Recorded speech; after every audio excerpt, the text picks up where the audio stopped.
Hello, and welcome to the lesson. My name is Warren Officer Second Class Riemers, and today we're going to be covering Echo Oscar Charlie, Fower 29er, Decimal 01, Regulations and Operating Procedures for Aviation Transmission and Licensing. As a disclaimer, I am not able to fully control all audio for the setup, so if you hear any phone calls, random calling out of my name, cats or dogs that think they're cats, or any of the above happening, I apologize. I will try to reduce them, but some things will slip through. Here's an example of where a simple mistake was made in communication, and it has led to quite a few consequences in it. JetBlue 1623. It all started when JetBlue Flight 1623 lost contact with the tower while taxiing for takeoff. Once you're on top of your monitor tower, 123.9, everybody's waiting for you. Unable to communicate, the pilot meant to type in and transmit a 4-digit code that he was having radio problems. Instead, he accidentally typed in the 4-digit code for hijack. It's a keypad entry into a small rectangular box, and it's a 4-digit code, and the pilots just inadvertently entered one wrong digit. Finally, word it was all a false alarm. Radio malfunction. No hijacking for terrified passengers, a 3-hour delay before the nightly flight to L.A. Tom Costello, NBC News, Washington. Now, this next one is an example of where there wasn't so much a mistake being made, but standard phraseology was not used, and it led to misinterpretation that was quite serious.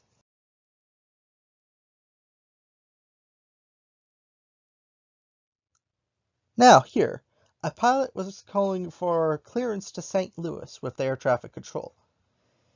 So, they gave the clearance delivery, the company ident, they provide the ATIS info, then they made a bit of a mistake. Rather than using the standard phraseology, they asked for federal aid to St. Louis. What they were meaning was FAA clearance towards it, or IFR clearance, but they were making a bit of a joke. But this backfires a bit. The controller saw federal aid and thought, something's wrong, they're not using standard phraseology here. I think that they're being hijacked, which was a reasonable assumption in my mind. And so they called the FBI and airport police to St. Louis. Now, this is a good example because since they didn't use standard phraseology to say they had a hijacking, they didn't know that they had called the FBI or police to indicate that they had a hijacking. And so this was quite a surprise for the pilot, and if they just used standard phraseology, this wouldn't have happened. Now again, the proper way to do this would have been just to ask for IFR clearance to St. Louis, as well as all the other information provided. Also, they didn't have to provide the ATIS information, but they can if they want to. Now, as I said, they didn't have to provide the ATIS information. A lot of locations now request that information, as well as what gate you're going to be going to as well. So providing it at the same time can happen. Now, to make sure that important communication isn't lost, we have a hierarchy of sorts for what communication is the highest priority. Because on radios, only one message will be heard at a time. If multiple people try and broadcast, whoever is closest to the station that's being broadcast will get the message. So if multiple people talk, you'll only end up hearing one person, and it will likely distort both people so you won't get a proper message from either. So we have a priority for who gets to talk. Now, there's a more in-depth list in your study guide for radios. However, if you remember these top 5, this should be able to get you through most of the test, although I'd prefer if you remember all 10. But these are the main important ones. So first, of course, you have distress calls. These are the highest priority. Someone is in imminent danger, or the aircraft is in imminent danger. So they call Mayday, Mayday, Mayday. No other transmissions are allowed, besides from communication to help them out and communication from them. Next up, you have urgency calls. These are the second highest priority. So what they'll they'll say pan, pan, pan, pan, pan, pan. And this situation is, it's not imminent danger, but it can also lead into a situation which will become a mayday. Like, say, if you get lost. You're not in immediate danger. The aircraft will not crash. However, if you do not find out where you are, you're not going to make it to your destination, and you have limited fuel, which will mean you will eventually crash if it is not fixed. Hence, pan, pan, pan, pan, pan, pan would be necessary. And yes, it is pan, pan, pan, pan, pan, pan. Pan, pan is considered one word like mayday is one word. So you repeat that 3 times. Lastly, we have safety messages. So these are to all aircraft flight and security, security, security. You don't really see this one that often, but it's the lowest priority of the 3 emergency communications.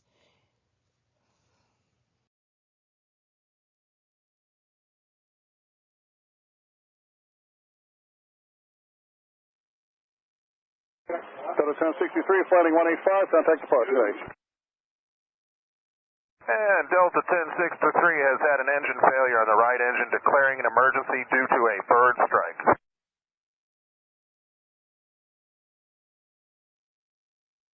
Sir, Delta 1063? Heading straight ahead, contact departure 135 for now. We'll get you straight back in. Okay, heading straight ahead, Delta 1063. All right, departure Delta 1063. We have declared an emergency engine failure on the right engine. Request a visual return back to 13 right. Delta 1063. All right, just maintain 2000 and turn right heading 270.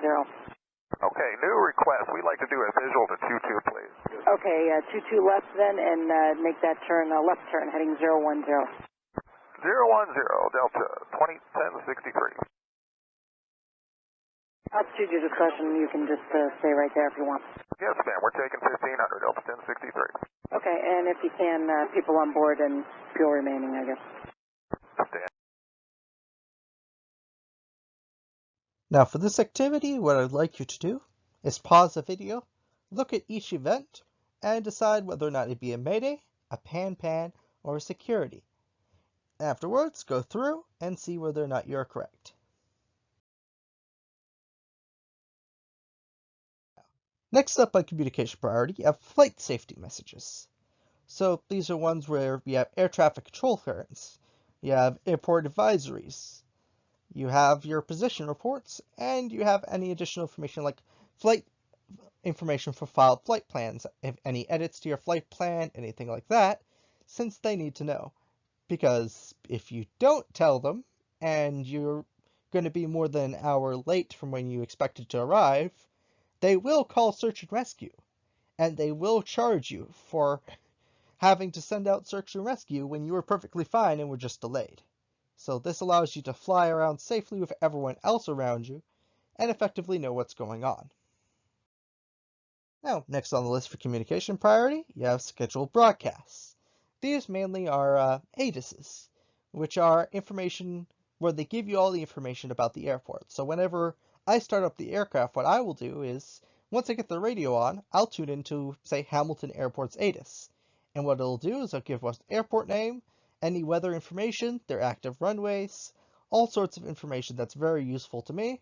And rather than having each individual aircraft call up and having to tell them this, they have a designated channel which broadcasts all this information on repeat. So that way you're not clogging up communications with all this information over and over again. You instead have a separate channel. Next up on priority, you have unscheduled broadcasts. So these are broadcasts that aren't particularly scheduled to be put in place, but there's something that's come up and they need to broadcast it. So you have your NOTAMs, so any changes to the airport, construction, any significant meteorological information that has changed. And you have your PIREPs as well, which are where pilots will fly up and they'll notice, hey, there's a significant amount of turbulence here. They'll make a pilot report. So what they'll do, they'll call up, they'll report all the conditions in a specified format, and this would be considered unscheduled broadcast. So it would get higher priority than a lot of things, but not higher priority than something that's already scheduled. And last on the list, we have other communications. So they are allowed for reasonable amounts where you can have some personal conversations, but they're more so not meant for this purpose. So superfluous conversation is not meant to happen, but it's not exactly unheard of for a pilot coming in at a small airport to ask what's on the menu for the local McDonald's or something like that. So it can happen, but this would mainly be for any other communication regarding air-to-air. Like if you see another aircraft and you want to know what their intentions are, this would fall under that. St. Augustine Airport information Bravo, time 1453 Zulu observation. Wind 090 at 10, visibility 10. Sky condition 8,500 scattered, temperature 32, dew point 27, altimeter 299er. Remarks, VFR aircraft say direction of flight. Feedback call, hold short instructions, runway assignment. Advise on initial contact, you have information Bravo. Next up, we have an important rule that will likely appear on any radio tests you take, which is communication privacy. This rule states that no person shall reveal the contents or existence of communications transmitted, received, or intercepted by your radio station. So, if someone were to call you up on the radio, and you respond, any communications that's happening there is considered private and should not be revealed. Now, here are some known exceptions to the rule. So, first off, if it's a message, you can reveal the message to whoever the message was intended to be sent to. So say if you call up one station and ask for the message to be forwarded, you're allowed to do that. Any officials from the Government of Canada, officers of the court, or the operator of the system, if they need to forward or deliver the message. So basically, the message is allowed to be forwarded, and if any officials need to see it, they can. Otherwise, it cannot. Although there are a few exceptions as well that allow for videos or such to be made. I'm not fully aware of them, and they're not required to be known, so these are the ones that you need to care about.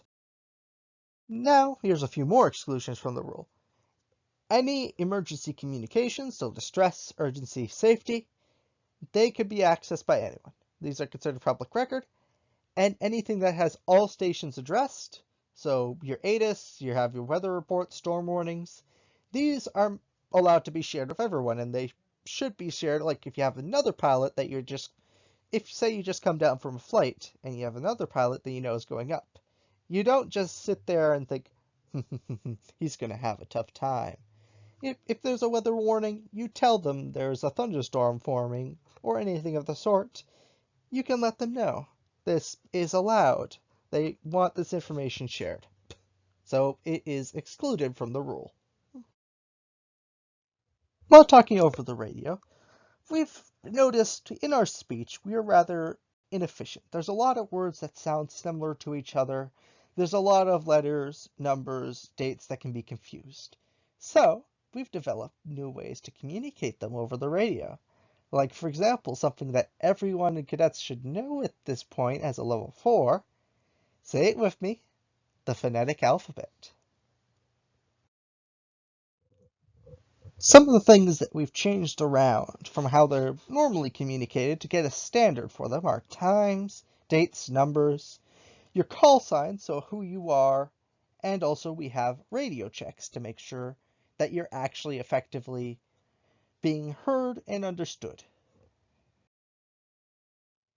So, how we convey time in aviation is slightly different from how it's conveyed just on everyday, day-to-day communication. First off, we use the 24-hour system. There's no AM or PM here. Midnight is 0000, and it always has 4 figures. Now, because you're in aviation, you're flying great distances in short amounts of time, you're also going to be crossing different time zones. So, 1500 here would not be the same as 1500 over in Alberta. And since some people, especially at times where you have to give an estimated time of arrival. If you're in Alberta and you're going to arrive somewhere in Ontario, for example, if you were to use your own time zone, they might be expecting you 3 hours earlier than you actually arriving. So what you do is you use a universal time zone where you just convert it all to one time zone, which is used at the meridian, which is called UTC, GMT, or Zulu. This allows for limiting confusion, as everyone's using the same time zone rather than everyone using their own. You have to communicate what time zone you're using, and just making it a mess, they just decide everyone's going to use one time zone. Any time you state, convert to that time zone. So here's a chart of all the time zones in Canada. It's unlikely you'll need to know this, although I have been asked a question before of 4 different time zones of which one is plus, say, Eastern, how much ahead is Zulu time. But it's low priority for things to learn. So let's say if you want to state a time, say it's 12 o'clock right now. So instead of broadcasting over the air, it's 1200 Eastern, you'd say it's 1700 Zulu. So that's how you'd broadcast the time. Now let's say you wanted to broadcast a date and time. So you say it in 6 numbers. The first 2 numbers would be the day, and the last 2 figures would be the time. This would normally be seen on things like NOTAMs. For example, at Hamilton Airport, they were doing construction on one of the runways. So for a certain day to a certain time, the runway was closed. And then it ended at a certain day and a certain time. So they needed to broadcast that. So what they did is they said the day, then the time. And that's how they do it. This doesn't come up that often, but this is what comes up, and I wouldn't be surprised if there's a question on a test about it. Now, in aviation, the phonetic alphabet does not just apply to the alphabet. It also applies to numbers. When you say a number, you pronounce each one individually, or you can group them up into an order of magnitude. Say if you have 700, you could just say 700. But if you have 701, you say 701. And, as I said, phonetic alphabet, it provides a standard, and that way avoids confusion. Now, what I'd like you to do on your own time is to go through each one of these examples and look at your study guide. Then, look at each example and figure out how to say it phonetically. We don't have the time during this lesson to go through it right now, but on your own time, this is your assignment. Look through each one of these and figure out how to phonetically say it. Now, on a test, obviously, it's a written test, so you will not have to physically say it to an examiner. But what you would have to do is they'll have a multiple choice and various different ways that you would communicate this number. So, what you'd need to do is circle the way that you correctly communicate a number, whether or not you'd use grouping or say it individually, or how it would be said phonetically. So it's important to go through this, practice it, and roughly understand it. Next up, for call signs.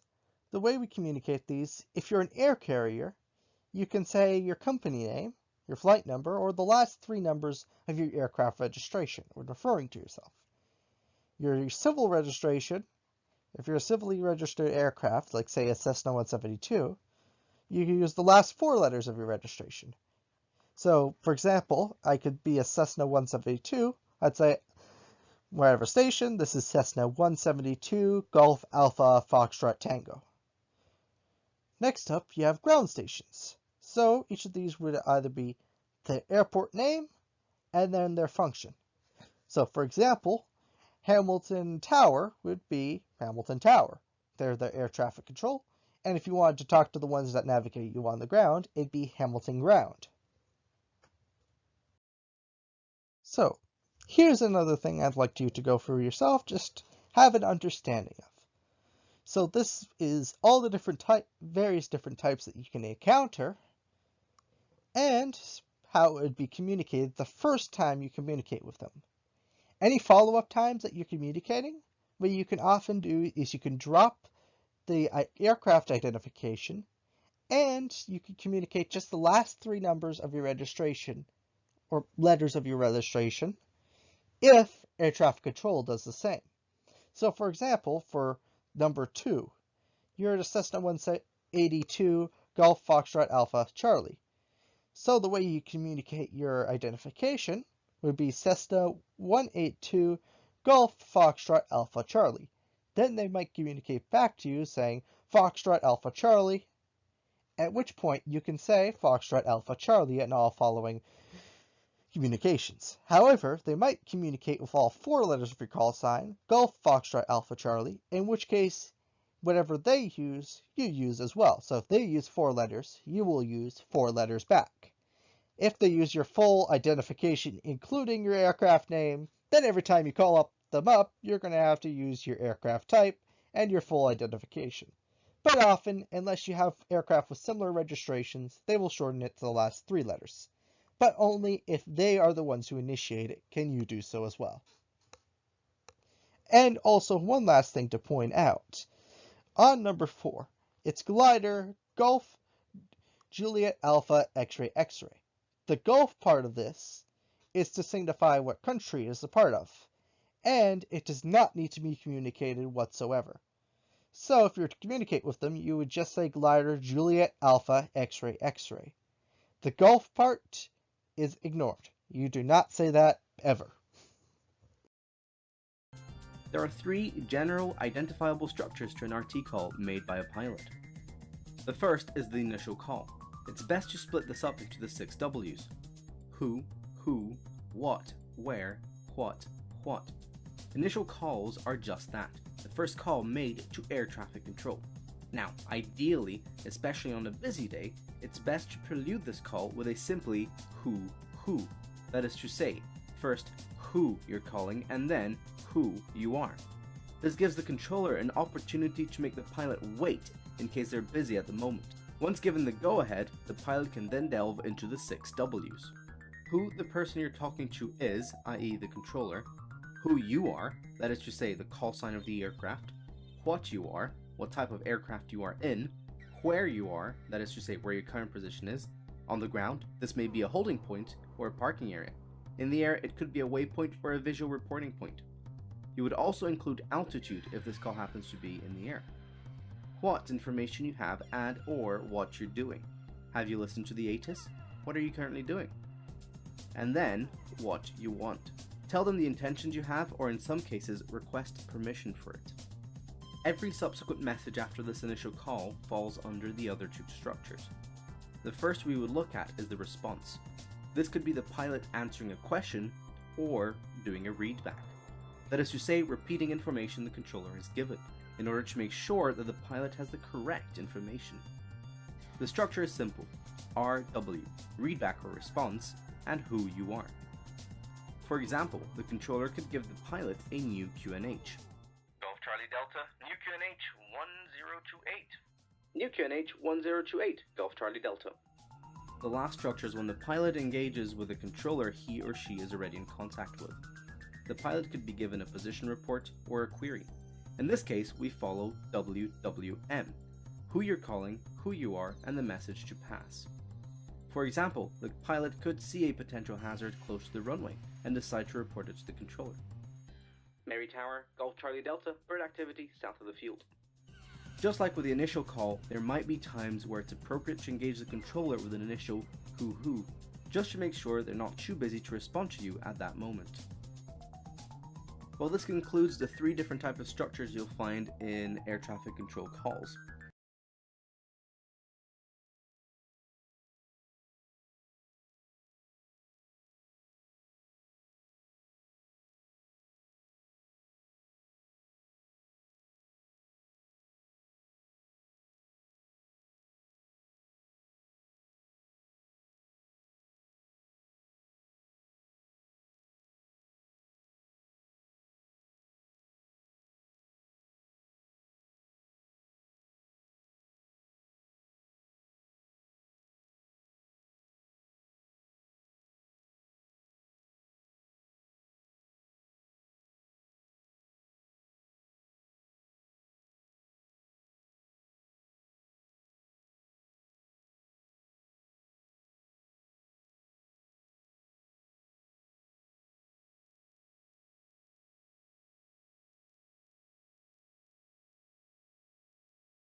Lastly, we have radio checks, which, guess what? They're used to check your radio. So, they just see whether or not they're usable. The way you do this is you call and ask for a radio check. So, say, Hamilton Ground, this is Cessna 172 Golf Alpha Foxtrot Tango, requesting radio check. So what they would respond, Golf Alpha X-Ray Tango, we read you 4x5. And that would be an example answer. So one thing that you keep in mind, you don't conduct this generally on an active ATC frequency. It can be done if it's not particularly busy, but generally don't do so. Now, as you may have noticed from my on-the-cuff example there, which I did not practice beforehand, that I used numbers to communicate that. Numbers don't really communicate right off the top of your head of, okay, here's a number. I don't know what that means in terms of how well you can hear me. Well, here's a chart. Because for radios, we made everything as efficiently as possible, so rather than just saying it how it is, we just give you a number. So first off, I gave readability. That's how well you can understand the words I am saying. Then I gave strength. That's how good the signal is at reaching me. So, for example, for the one I gave, where I gave a 4x5, the readability was readable, so I could understand what you're saying pretty much perfectly, but not quite perfectly. And the strength was 5 because I could actually get the signal just fine. If I were to do something like cover up my neck and put it up like this, my readability is probably closer to a 2. But my strength is probably still close to a 5 because it's still reaching you fine, you just can't understand me. So, the readability and strength for what I just said, if I were to give a radio check, it'd be 2x5. Now, we're going to have a little quiz right here. Now, as before, pause your video, think about what each one would be. So the first one, what the readability be numbered as, what the strength be numbered as, and what it'd be reported as overall. So take a moment, think about what it is on your own time, and now I'm just going to go through. So that was all the material in this lesson. The next lesson is going to be EOC Fowler 29er Decimal 02. Which I recommend happening on the same day if you're viewing this outside of the designated teaching time. And it's going to be on radio basics, operating procedures, calling procedures, and potentially some activities where you're actually going to be doing radio calls. Next up here we have an optional video which you can view if you'd like to view. Right now we probably do not have the time, however when I post this video will be included. So view this on your own time. I'd recommend viewing it, but it is not required for the material.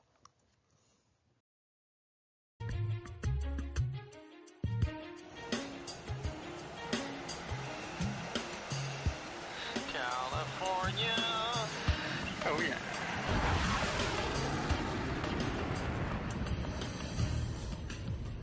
It's 2,000 miles from Cold Lake to LA. For the students and the instructors in the back seat, it's a long ride, with none of the fun stuff.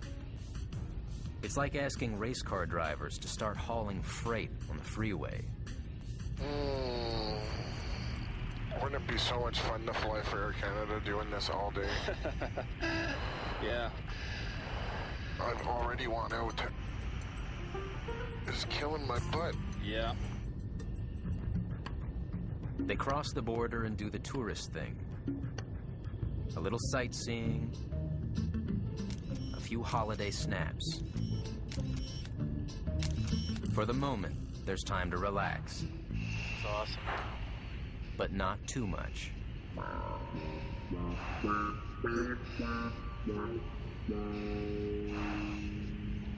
Because in a few hours, they'll hit the kind of traffic jam that rattles even the pros. Los Angeles Airport is what's known as high-density airspace. 80 million people fly in and out of here every year. It's busy, it's confusing, and everybody's impatient. UPS 895, Roger, climb and maintain. Bravo, you landed at Fullerton, or what are you doing? American 1275, to the maintain. 29, climb and maintain, 440. Cougar 30, climb maintain 290. Cougar 30, Roger. The students had hoped to make LA before sunset, but they're late. So now they'll have to land in all that traffic in the dark. You did not want to hit that guy. Yeah, that's a collision course. So keep your eyes out for other flashing traffic, and you'll see them get another guy on the left. 279, contact Open 1013, 4.37. 2 miles moving away westbound. You're not the one that just went by? Yeah. Roger, the transmission, contact Open 3 cleared Rick Avenal, and the remainder of the 86 arrival. And when you're trying to squeeze a fighter plane into a stack of airliners landing at a rate of 1 a minute, Center, it's Cougar 30, how do you read? losing contact with air traffic control is the last thing you need. It's Cougar 30, 3576, how do you read? Oh, that radio went down. God damn it. Are you touching stuff real? No, I'm not. It's Cougar 30, 3576, how do you read? Great. And when the radio does come back, Cougar 30, think you're trying to check off? What? Riel's a little slow to bark it out. Ask him, say it again. Cougar 30. She's a bit too shy for LA. Affirmative. Affirmative, Cougar 30. Right on. Cougar 30, Roger. That's it. Get the voice going. Listen to me, damn it. They don't want to hear you whispering.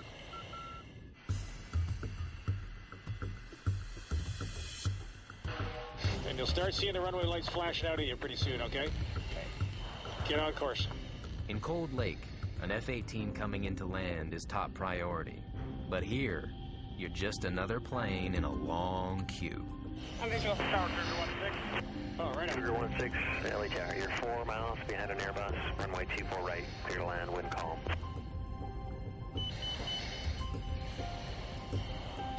Add power. Good. Good job. They're down, but the trip isn't over yet.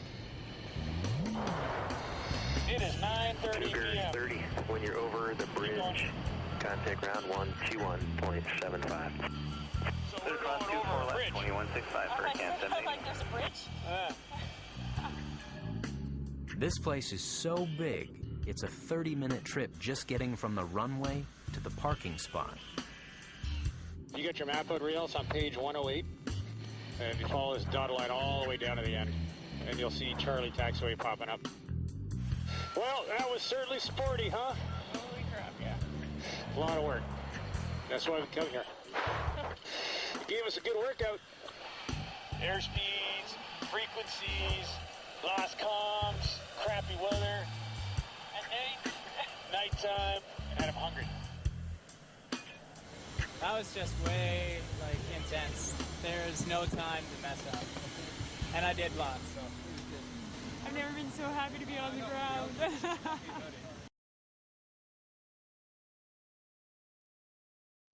So, my name is Warrant Officer 2nd Class Riemers.